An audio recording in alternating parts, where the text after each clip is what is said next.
এই কথাগুলো ঠিক নয়, কারণ আমরা সবাই আল্লাহর গোলাম, শুনতে ভালোই লাগে, তাই সাধারণ মানুষ এদের ফাঁদে পড়ে যায়।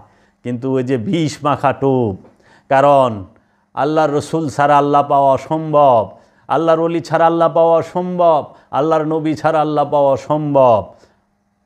আল্লাহর ওলি ছাড়া, আল্লাহর রসুল ছাড়া আল্লাহ কোনো কালে কেউ পায় নাই, পাবার কোনো বিধানই আল্লাহ রাখে নাই, কেউ পায় নাই সরাসরি আল্লাহকে। সরকারে দু আলম ইমামে কিবলাতাইন সিরাজম মুনীরা রহমাতাল লিল আলামিন খাতামান নবী সৈয়দুল আম্বিয়া সৈয়দুল মুরসালিন ইয়া সিরাতাল মুস্তাকিম নূর আলা নূর হজরত মুহাম্মদ সাল্লাল্লাহু আলাইহি ওয়াসাল্লাম।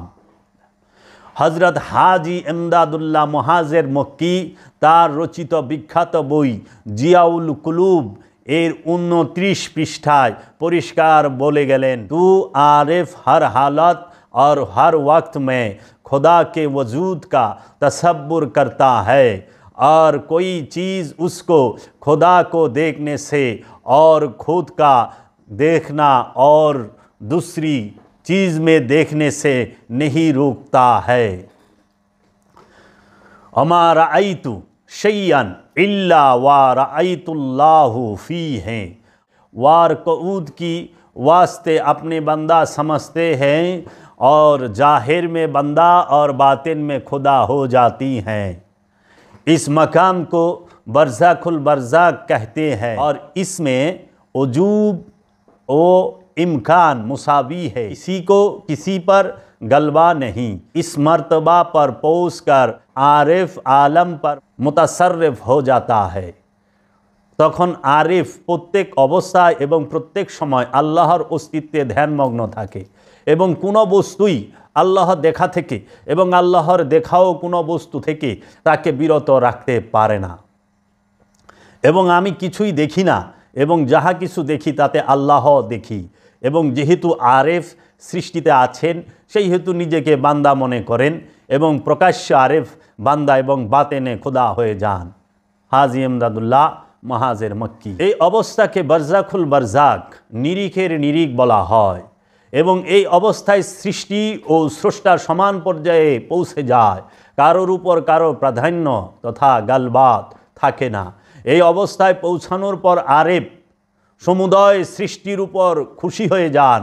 হজরত মাওলানা বাবা জান শরীফ শাহ সুরেশ্বরী তার উর্দু ভাষার রচিত সিরে হক জামে নূর বইটিতে অতি স্পষ্ট এবং খোলাসা করে লিখেছেন, কুরবাত তথা নৈকট্য লাভ করার সময় সাধকের অস্থিরতা সৃষ্টি হয় এবং ধাপে ধাপে স্থিরতার মোকামে আসে। একেই খৌফ তথা ভয় বলা হয়েছে। মোকামে ইমানের উপর মোকামে নফসির অবস্থান, এখানেই সাধক পূর্ণ তৃপ্তি এবং তুষ্টি লাভ করেন। আর পূর্ণ তৃপ্তি পাবার পর কোনো ভয় ভীতি আযাবের সম্ভাবনা থাকে না। যদি অস্থিরতা এবং আযাবের ভয় থাকে তাহলে তসলিম তথা সন্তুষ্টি বাতিল হয়ে যায় এবং এখন মুকামে নফসিতে অবস্থান করার মধ্যে সন্দেহ থাকে তথা নফসি মুকামে অবস্থান করতে পারে না।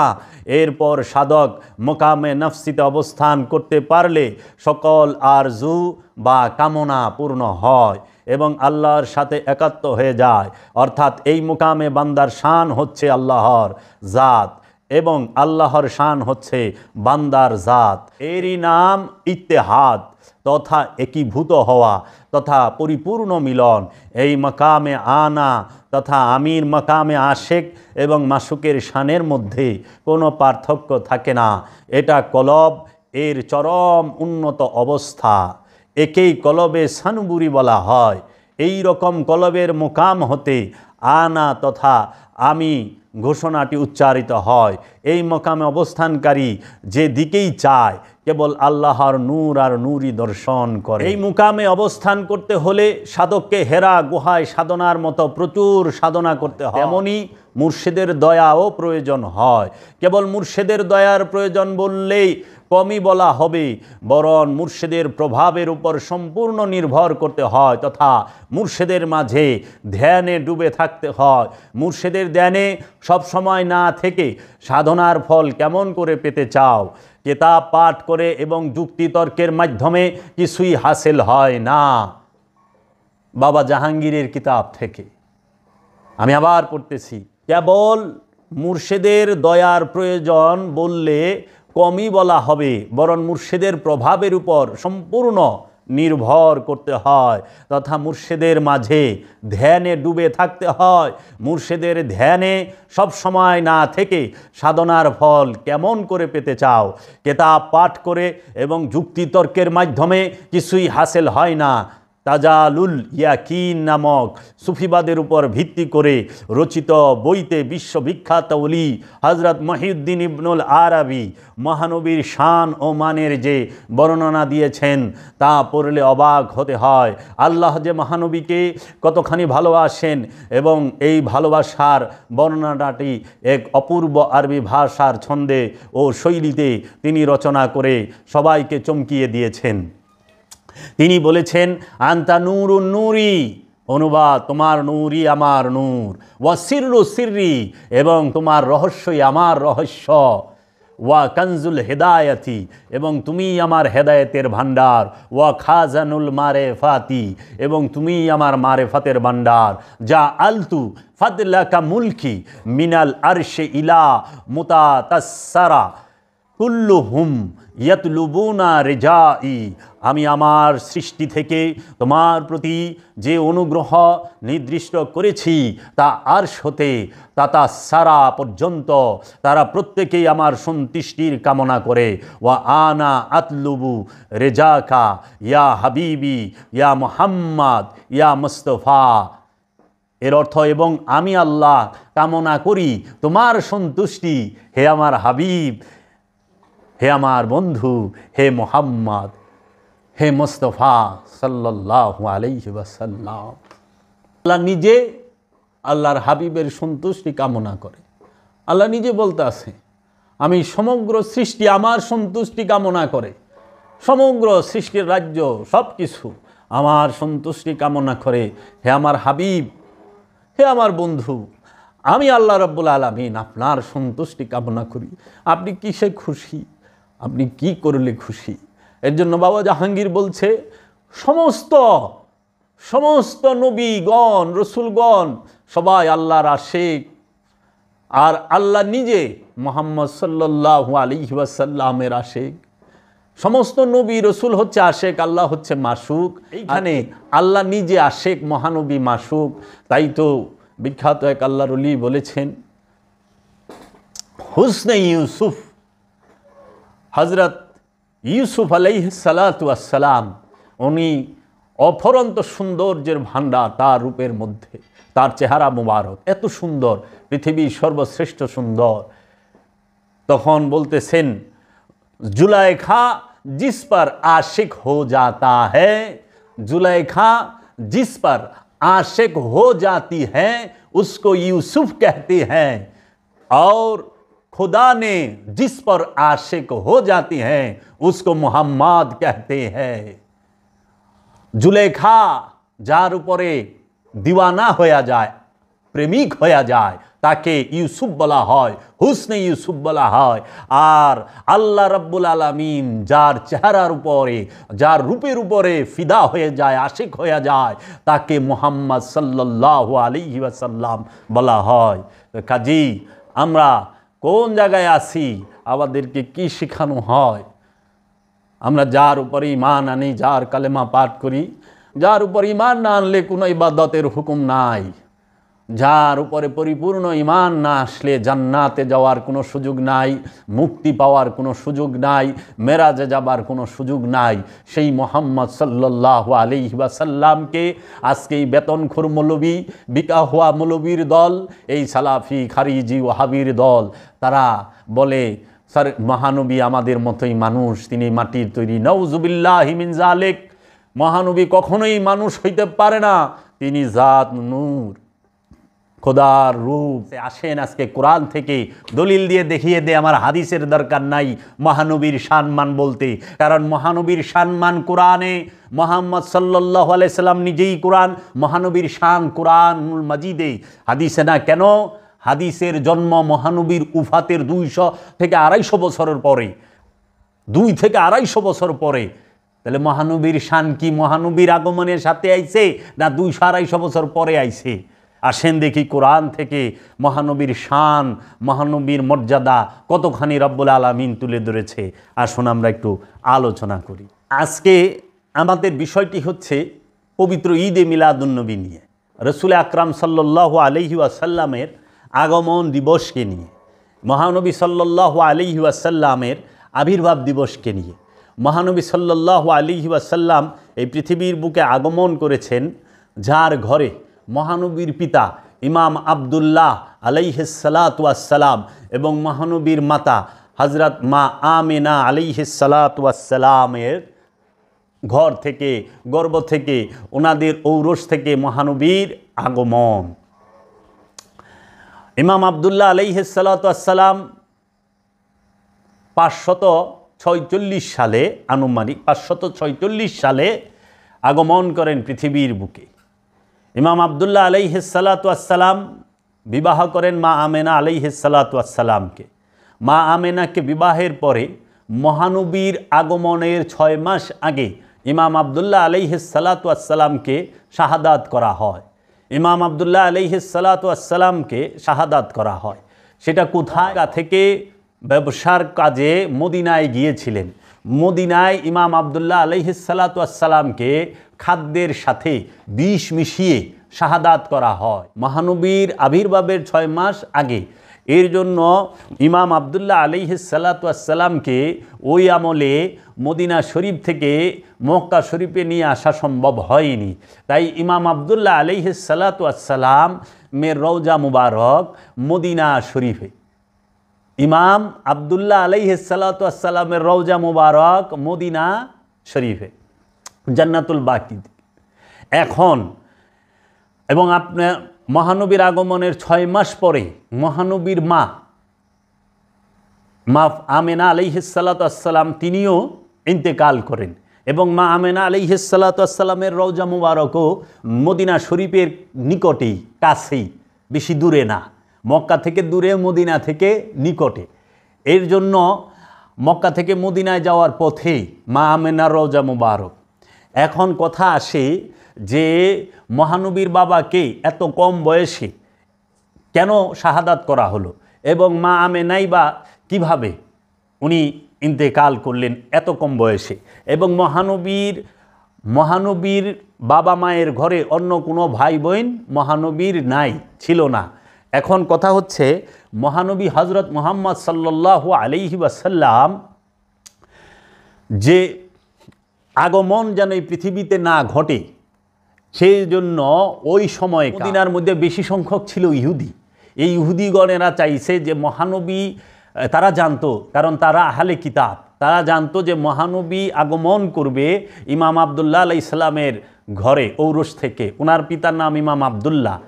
তখন তারা কি করে, এই চক্রান্ত করে মহানবীর বাবার খাদ্যের সাথে বিষ মিশিয়ে দেয়। তিনি সেই বিষ মিশানো খাবার খেয়ে ইন্তেকাল করেন, পর্দা গ্রহণ করেন। কিন্তু এই দিকে মহানবী অলরেডি মহানবীর মায়ের পেটে আগমন করে ফেলেছেন।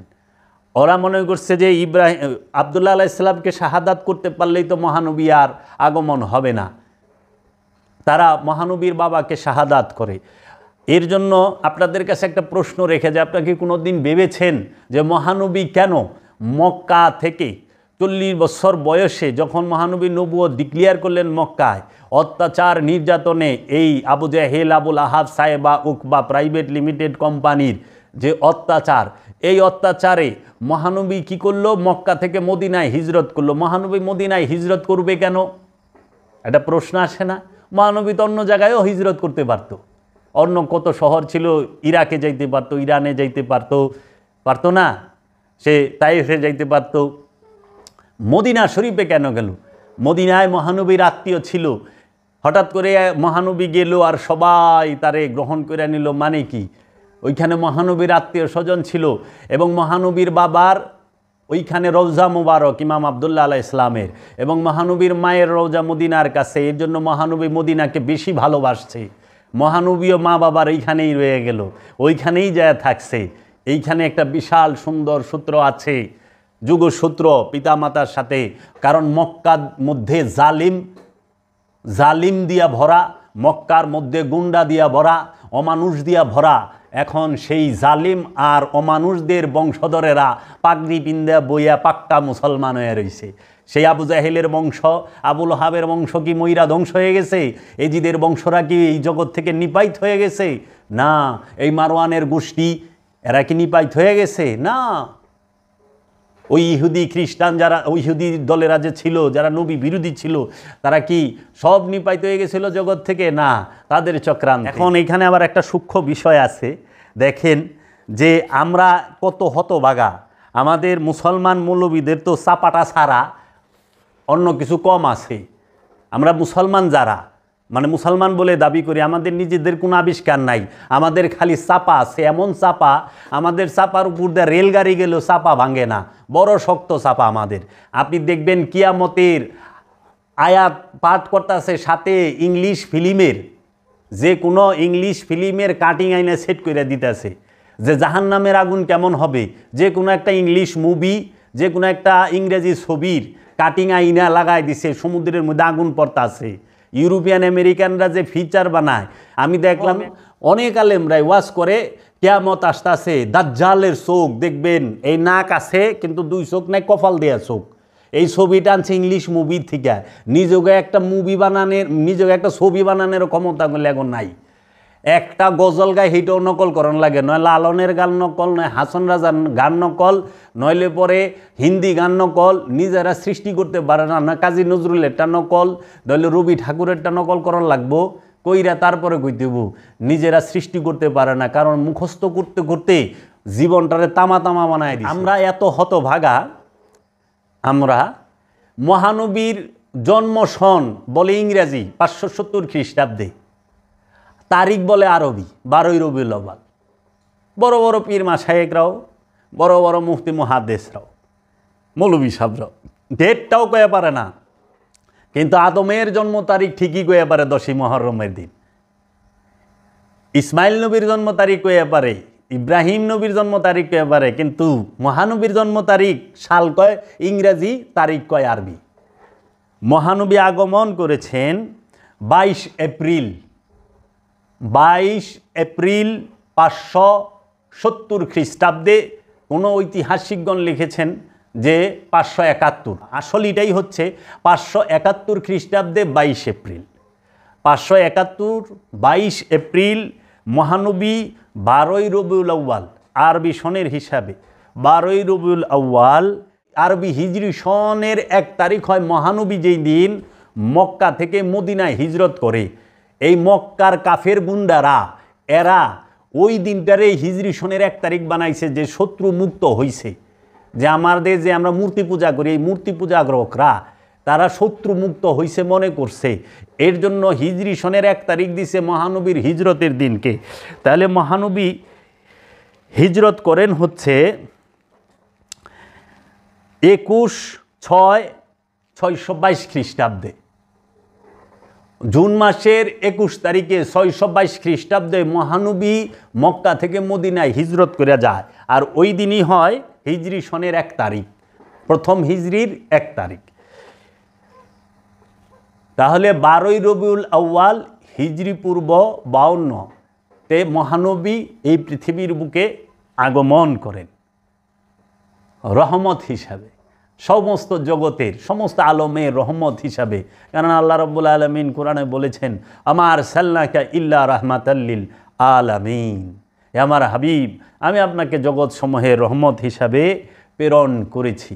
আল্লাহর হাবিবকে নিয়ে রব্বুল আলামিন কোরআনুল মাজিদে অসংখ্য অসংখ্য আয়াত নাজিল করেছে। মহানবী সম্পর্কে কোরআনুল মাজিদে আল্লাহ রব্বুল আলামিন বলেছেন যে আয়াতগুলোতে, আমি সেই আয়াতগুলো তুলে ধরছি।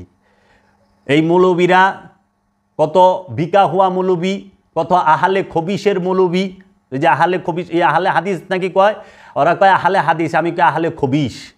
এই আহলে খবিসের দল, এই ওহাবি খারিজি দল, যারা সৌদি আরবের পেট্রো ডলারের কাছে বিক্রি হয়ে যায়, সেই মৌলবীরা তাদেরকে শোনার জন্য আহ্বান রইল। কোরআনে আল্লাহ রাব্বুল আলামিন মহানবী সম্পর্কে বলতেছেন, লাকাদ মান্নাল্লাহু আলাল মুমিনিনা ইয বাআসা ফীহিম রাসূলান মিন আনফুসিহিম ইয়াতলু আলাইহিম আয়াতিহি ওয়া ইউযাক্কিহিম ওয়া ইউআল্লিমুহুমুল কিতাবা ওয়াল হিকমাতা। সূরা আল ইমরানে আল্লাহ বলতেছেন, অবশ্যই আল্লাহ মুমিনদের হইতে যখন তাহাদের নফস হইতে তাহাদের জন্য কোনো রসুল প্রেরণ করেন, যিনি তাদের উপর তাহার আয়াত অর্থাৎ নিদর্শন তেলাওয়াত করেন এবং হিকমতের জ্ঞান দান করেন এবং কিতাব শিক্ষা দেন এবং তাদেরকে পবিত্র করেন। এখানে দেখেন, আমি এই আয়াতগুলো নিয়ে কথা বলবো যে রসুলের কি কাজ। বলতেছেন, লাকাদ মান্নাল্লাহু আলাল মুমিনিনা ইয বাআসা ফীহিম রাসূলাম মিন আনফুসিহিম। অবশ্যই আল্লাহ মুমিনদের মধ্য হইতে যখন তাহাদের নফস হইতে তাদের জন্য কোনো রসুল প্রেরণ করেন, মুমিনদের মধ্য থেকে তাদের নফস থেকে রসুল প্রেরণ করেছেন। আচ্ছা, 2, ফাকাদ জাআকুম বাইয়িনাতুম মির রাব্বিকুম ওয়া হুদাও ওয়া রাহমা। তোমাদের কাছে রবের পক্ষ থেকে এক দলিল, হেদায়েত ও রহমত আগমন করেছে। রবের পক্ষ থেকে রহমাতাল লিল আলামিনকে বলা হয়েছে, আল্লাহ রাব্বুল আলামিন তোমাদের কাছে কি পাঠাইল? দলিল সহ, স্পষ্ট দলিল, হেদায়েত ও রহমত। কে? আল্লাহর হাবিব মহানবী রবের পক্ষ থেকে কি হিসাবে আগমন করেছেন? স্পষ্ট দলিল, অস্পষ্ট না, স্পষ্ট দলিল, হেদায়েত এবং রহমত। আল্লাহর হাবিব ছাড়া হেদায়েত কই পাইবেন? হেদায়েত তো আল্লাহ রসুল করে। কোরআন বলতেছে এবং স্পষ্ট দলিল এবং রহমত। তারপর আল্লাহ রাব্বুল আলামিন বলতেছেন, কাদ জাআকুম মিনাল্লাহি নূরুন ওয়া কিতাবুন মুবিন। অবশ্যই তোমাদের নিকট আল্লাহর নূর মানে জ্যোতি আসিয়াছে এবং একটি সুস্পষ্ট কিতাব। আল্লাহর নবী কি? সে হচ্ছে স্পষ্ট কিতাব এবং নূর। আল্লাহ নিজে কোরআনে বইলা দিতেছে, কাদ জাআকুম, খালাকনাকুম নাই, জাআকুম এসেছে, যা আল্লাহ আনজালনা আর খালাকনা। খালাকনা মানে সৃষ্টি করা, যা আল্লাহ মানে পাঠানো, প্রেরণ করা, আনজালনা মানে নাজিল করা। অবশ্যই তোমাদের নিকট আল্লাহর নূর আসিয়াছে এবং একটি সুস্পষ্ট কিতাব। আল্লাহ রাব্বুল আলামিন সূরা আম্বিয়ায় বলেছেন, ওয়ামা আরসালনাকা ইল্লা রাহমাতাল লিল আলামিন, এবং না আমরা পাঠাইয়াছি আপনাকে একমাত্র